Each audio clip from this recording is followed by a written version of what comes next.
నమస్తే vision news కు స్వాగతం. ఈనాటి వార్తలు. ఎన్నికలకు మరో 72 గంటల సమయం ఉన్నందున ఎన్నికల ప్రవర్తన నియమావళికి విరుద్ధంగా ఎటువంటి సంఘటనలు జరగకుండా అధికారులు అప్రమత్తంగా ఉండాలని జిల్లా ఎన్నికల అధికారి జిల్లా కలెక్టర్ సుమిత్ కుమార్ జిల్లాలోని రిటర్నింగ్ అధికారులను ఆదేశించారు. గురువారం కలెక్టరేట్ వీడియో కాన్ఫరెన్స్ హాల్ నుండి జిల్లాలోని రిటర్నింగ్ అధికారులు, సహాయ రిటర్నింగ్ అధికారులు, తహసీల్దార్లు, మున్సిపల్ కమిషనర్లు, ఎంపీడీఓలకు గూగుల్ మీట్ ద్వారా పలు సూచనలు జారీ చేశారు. ఈ సందర్భంగా జిల్లా కలెక్టర్ మాట్లాడుతూ ఎఫ్ఎస్టీ, ఎస్ఎస్టీ బృందాలు 24 గంటలు అప్రమత్తంగా పనిచేయాలని ఆదేశించారు. గ్రామాల్లో నగదు, మద్యం, విలువైన బహుమతులు పంపిణీ జరిగే అవకాశాలు ఉన్నందున తహసీల్దార్లు, ఎంపీడీఓలు, మున్సిపల్ కమిషనర్లు, విఆర్ఓలు, పంచాయతీ సెక్రటరీలను అప్రమత్తం చేసి పంపిణీ జరగకుండా పూర్తి స్థాయిలో నిఘా ఉంచాలని అన్నారు. And implement model code of conduct in last 72 hours. Monitor your FSTs and SSTD. Second, give directions to Panchayat secretaries and VR. Your ROC distribution as well as reception process. So now, Srinivas, you want to say something? In the schools, in the polling station, and ROs will fix money, and that amount will go through our election budget. Okay. So it is done countrywide. It is done in all of the 3 phases where it has happened. So MPDOs, Municipal Commissioner, please monitor this activity. These are all our citizens only who are coming, and we have to put Shamiana for them so that we can save them from the heat.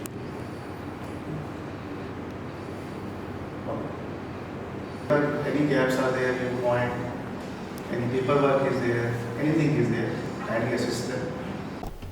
సార్వత్రిక ఎన్నికల నిమిత్తం జిల్లాకు వచ్చిన కేంద్ర సాయుధ బలగాలు, Nagaland police అధికారులతో జిల్లా ఎస్పీ డాక్టర్ అజిత సమీక్షా సమావేశం నిర్వహించారు. ప్రశాంత వాతావరణంలో ఎన్నికలు జరిగేలాగా విధులను నిర్వర్తించాలని కోరారు.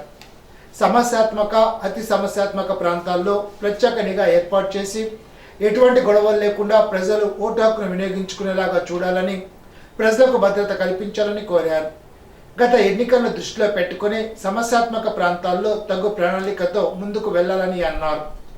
నేర చరిత్ర కలిగిన వారిపై ప్రత్యేక దృష్టి పెట్టాలని, నిజాయితీగా ఎన్నికల విధులు నిర్వర్తించాలని కోరారు. ఎస్పీతో పాటు అదనపు SP V Bhimarao, Soumyalatha, trainee DSP Aravind, కేంద్ర సాయుధ బలగాలు, నాగాలాండ్ పోలీస్ అధికారులు, సిబ్బంది పాల్గొన్నారు. అత్తిలి రజిక వీధిలో రాష్ట్ర మంత్రి వైఎస్ఆర్ కాంగ్రెస్ తణుకు నియోజకవర్గ అభ్యర్థి కారుమూరి వెంకట నాగేశ్వరరావు రజిక సంఘ సభ్యులతో ఆత్మీయ సమావేశాన్ని నిర్వహించారు. వైఎస్ఆర్ కాంగ్రెస్ అధికారంలోకి వస్తేనే సంక్షేమ పథకాలు కొనసాగుతాయని అన్నారు. ప్రతి ఒక్కరూ వైఎస్ఆర్ కాంగ్రెస్ కు మద్దతు ఇచ్చి గెలిపించాలని కోరారు. ఏఎంసీ చైర్మన్ బర్నీ ప్రసాద్, మండల వైసీపీ అధ్యక్షుడు పాయబడిన సత్యనారాయణ, కంకటాల సతీష్, గంటా నాగరాజు, మద్దాల శ్రీనివాస్, పొన్నాటి చంద్రరావు, మద్దాల బాపిరాజు, రంభ సూరిబాబు తదితరులు పాల్గొన్నారు. తణుకులో స్వర్ణకార విశ్వబ్రాహ్మణ సంఘం వారితో తణుకు నియోజకవర్గ వైసీపీ అభ్యర్థి కారుమూరి వెంకట నాగేశ్వరరావు ఆత్మీయ సమావేశాన్ని నిర్వహించారు. పేద ప్రజలకు సంక్షేమ పథకాల అమలు ఒక్క జగన్ వల్లే సాధ్యమని తెలిపారు. వైసీపీ అధికారంలోకి వచ్చేలాగా లోక్సభ, అసెంబ్లీ ఎన్నికల్లో తమ పార్టీని గెలిపించాలని కోరారు. వైసీపీ టౌన్ అధ్యక్షుడు మంగిన సూర్య, స్వర్ణకార సంఘ నాయకుడు పొడుగు రామాచార్యులు, కొమ్మోజు రామకృష్ణ, కడియం అప్లాచార్యులు తదితరులు పాల్గొన్నారు. నర్సాపురం పార్లమెంటు బీజేపీ అభ్యర్థి భూపతిరావు శ్రీనివాస్ వర్మ, తణుకు నియోజకవర్గ టీడీపీ అభ్యర్థి ఆర్మూరి రాధాకృష్ణను గెలిపించాలని కోరుతూ తణుకు మండలం ముద్దాపురం, దువ్వా గ్రామాల్లో రోడ్ షో నిర్వహించారు. తెలుగుదేశం కూటమి ప్రకటించిన సూపర్ 6 పథకాలు అమలు కావాలంటే కూటమిని గెలిపించుకోవాలని కోరారు. తెలుగుదేశం కూటమి అధికారంలోకి వచ్చిన వెంటనే గ్రామాల్లోని సమస్యలను పరిష్కరిస్తామని అన్నారు. టీడీపీ, జనసేన, బీజేపీ నాయకులు ఈ ప్రచారంలో పాల్గొన్నారు. తణుకు 2వ వార్డులో వైఎస్ఆర్ కాంగ్రెస్ తణుకు నియోజకవర్గ అభ్యర్థి కారుమూరి వెంకట నాగేశ్వరరావును గెలిపించాలని కోరుతూ మంత్రి కారుమూరి కోడలు కీర్తి ఇంటింటా ఎన్నికల ప్రచారాన్ని నిర్వహించారు. సంక్షేమ పథకాలు తిరిగి అమలు జరగాలంటే తిరిగి వైసీపీ ప్రభుత్వం అధికారంలోకి రావాలని అన్నారు. అభివృద్ధి సంక్షేమం కోసం వైసీపీ అభ్యర్థులను గెలిపించాలని కోరారు. ఆమె వెంట పట్టణ వైసీపీ అధ్యక్షుడు మంగిన సూర్య, మహిళా అధ్యక్షుడు నూకల కనకదుర్గ తదితరులు పాల్గొన్నారు. 5 ఏళ్ల వైసీపీ పాలనలో ప్రజలు స్వేచ్ఛను కోల్పోయారని తణుకు మాజీ శాసనసభ్యులు ఆర్మీ రాధాకృష్ణ సత్యమణి కృష్ణ తులసి అన్నారు. ప్రజలంతా భయభ్రాంతులతో బతుకుతున్నారని, నోరు విప్పితే పింఛన్లు పోతాయని భయపడుతున్నారని ఆమె వివరించారు. తణుకు మండలం వేల్పూర్లో ఆమె ప్రచారాన్ని నిర్వహించారు. తెలుగుదేశం, జనసేన, బీజేపీ కూటమికి మద్దతు ఇవ్వాలని ఇంటింటికి వెళ్లి తెలిపారు. కృష్ణ తులసి పర్యటనకు మంచి స్పందన లభిస్తోంది. స్థానికులే స్వచ్ఛందంగా ముందుకు వచ్చి ప్రచారంలో పదం కలుపుతున్నారు. ఈ సందర్భంగా కృష్ణ తులసి మాట్లాడుతూ 5 ఏళ్ల వైసీపీ పాలనలో అరాచకాలను ఎండగట్టారు. సంక్షేమం పేరుతో ప్రజలను బ్లాక్మెయిల్ చేస్తున్నారని, మాట్లాడే స్వేచ్ఛను ప్రజలు కోల్పోయారని ఆమె వివరించారు. 3 సార్లు తాము ఎన్నికల ప్రచారాన్ని చూస్తున్నామని, ఇటువంటి పరిస్థితి ఎప్పుడు చూడలేదని ఆమె పేర్కొన్నారు. వైసీపీ గురించి మాట్లాడితే చాలు కేసులు పెడతామని బెదిరిస్తున్నారని, ఇటువంటి దుర్మార్గాలకు మే 13 తెరపడుతుందని ఆమె అన్నారు. సమాజ స్వేచ్ఛ కోసం, సుపరిపాలన కోసం ప్రజలంతా ఆలోచించాలని ఆమె కోరారు. వచ్చే ఎన్నికల్లో తెలుగుదేశం, జనసేన, బీజేపీ కూటమిని బలపరచాలని, ఎమ్మెల్యే అభ్యర్థిగా ఆర్మూరు రాధాకృష్ణను, ఎంపీగా భూపతిరాజు శ్రీనివాసరావును గెలిపించాలని కృష్ణ తులసి విజ్ఞప్తి చేశారు. కార్యక్రమంలో తెలుగుదేశం, జనసేన, బీజేపీ పార్టీల నాయకులు, కార్యకర్తలు, అభిమానులు, మహిళలు పెద్ద ఎత్తున పాల్గొన్నారు. చేస్తారమ్మా అన్ని కూడా. నేను కూడా అండగా ఉంటాను. సైకిల్ గుర్తుకి, కమలం గుర్తుకి వెయ్యాలండి ఓటు. సైకిల్ వేసమ్మా రాధాకృష్ణ. అందరూ కూడా రాధాకృష్ణ గారిని గెలిపించాలి. అందరూ కూడా సైకిల్ గుర్తుకు ఓటు వేసమ్మా రాధాకృష్ణ గారిని గెలిపించాలమ్మా.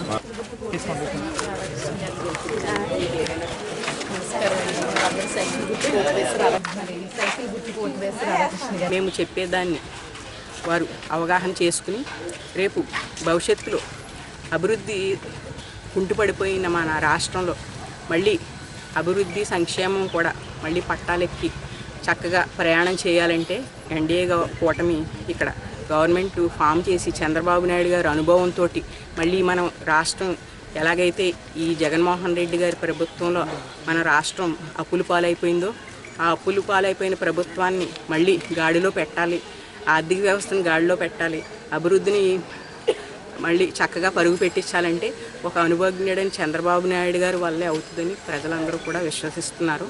అడుగడుగునా కూడా మాకు బ్రహ్మరథం పడుతున్నారు. ఈ గత ప్రభుత్వం అంతా కూడా ఏదైతే మనకి సంక్షేమం పేరు చెప్పి సంక్షేమం విషయంలోని మనల్ని తప్పుతోవ పట్టించింది. సంక్షేమం పక్కన 10 రూపాయలు సంక్షేమం ఇస్తూ 100 రూపాయలు మన దగ్గర నుంచి వసూలు చేసేలాగా ప్రతి విషయంలో రేట్లు పెంచడం. ఇప్పుడు రైతుల విషయంలో చూసుకుంటే స్వయంగా ఇక్కడ సివిల్ సప్లైస్ మినిస్టర్ కార్మిల్ వెంకట నాగేశ్వరరావు గారు అన్న నియోజకవర్గంలో రైతులు ఈరోజు ధాన్యం తోలుకోవడానికి ఎన్ని ఇబ్బందులకు గురవుతున్నారో మనం అందరం కళ్ళారా చూసాము. వాళ్ళకి ధాన్యం ప్రక్రియ చేసుకోవడానికి, ధాన్యం పట్టుకోవడానికి వాళ్ళకి బ్యాగ్స్ కూడా దొరకని పరిస్థితి. ఇక్కడ ఈ గ్రామంలో ఉన్న వారికి ఎక్కడో 2 నియోజకవర్గాలు అవతల రైస్ మిల్లులకి పంపించడం అంటే వాళ్ళు వారం రోజుల పాటు అక్కడ వెహికల్స్ని వెయిట్ చేపిస్తాం. వారికి సరైన దానికి కూడా బిల్స్ రాకపోవడం, ధాన్యం తోలిన దానికి వెంటనే సకాలంలో డబ్బులు అందకపోవడం, ఎన్ని అయితే రైతులు ఇబ్బంది పడుతున్నారు. ఇవన్నీ కూడా ప్రజలు గమనిస్తున్నారు. ఒక రైతులకు న్యాయం చేయలేని ప్రభుత్వం, మహిళలకు న్యాయం చేయలేని ప్రభుత్వానికి మీద విసుగు వేసారిపోయి రేపొద్దున ఎన్డీఏ కూటమికి మద్దతుగా నిలిచి అత్యధిక మెజార్టీతో ఈ రాబోయే ఎలక్షన్లో రాధాకృష్ణ గారిని గెలిపించి ఆయన్ని ఎమ్మెల్యేని చేసి చంద్రబాబు నాయుడు గారిని ముఖ్యమంత్రికి గెలిపిస్తారని మేము ఆశిస్తున్నాము. రాష్ట్ర పౌర సరఫరాల శాఖ మంత్రి, తణుకు నియోజకవర్గ వైఎస్ఆర్ కాంగ్రెస్ అభ్యర్థి కార్మూరు వెంకట నాగేశ్వరరావు ఎన్నికల ప్రచారంలో భాగంగా పైడిపర్రు, మండపాక గ్రామాల్లో రోడ్ షో నిర్వహించారు. రానున్న ఎన్నికల్లో వైఎస్ఆర్ కాంగ్రెస్ను గెలిపించి సంక్షేమ పథకాలు పొందేందుకు దోహదపడాలని కార్మూరు కోరారు. ప్రతిపక్షాలు ఇచ్చే వాగ్దానాలు నమ్మవద్దని అన్నారు. రాష్ట్రంలో సంక్షేమం ఒక్క జగన్తోనే సాధ్యమని అన్నారు. ప్రచారంలో మండల వైసీపీ అధ్యక్షులు బోడపాటి వీర్రాజు, పట్టణ వైసీపీ అధ్యక్షులు మంగిన సూర్య, ఎంసీ మాజీ చైర్మన్ ఉండవల్లి జానకి, విజయమూర్తి, కోట నాగేశ్వరరావు, సరెల్ల వీరతాత, వైసీపీ నాయకులు, కార్యకర్తలు పాల్గొన్నారు.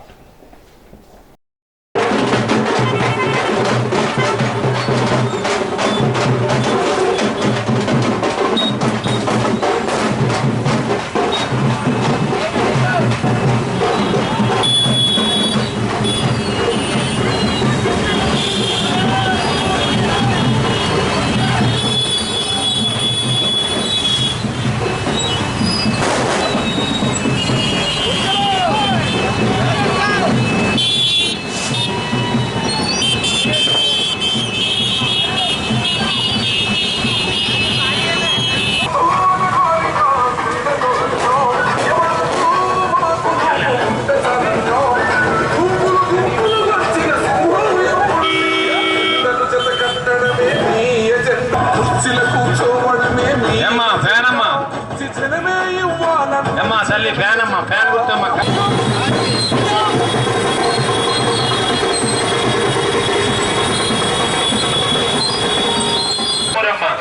తప్పకుండా మరి కారుమూరికి వేయాలమ్మా, ఫ్యాన్ గుర్తమ్మా. తల్లి ఫ్యాన్ గుర్తుకు వేయాలమ్మా తప్పకుండా.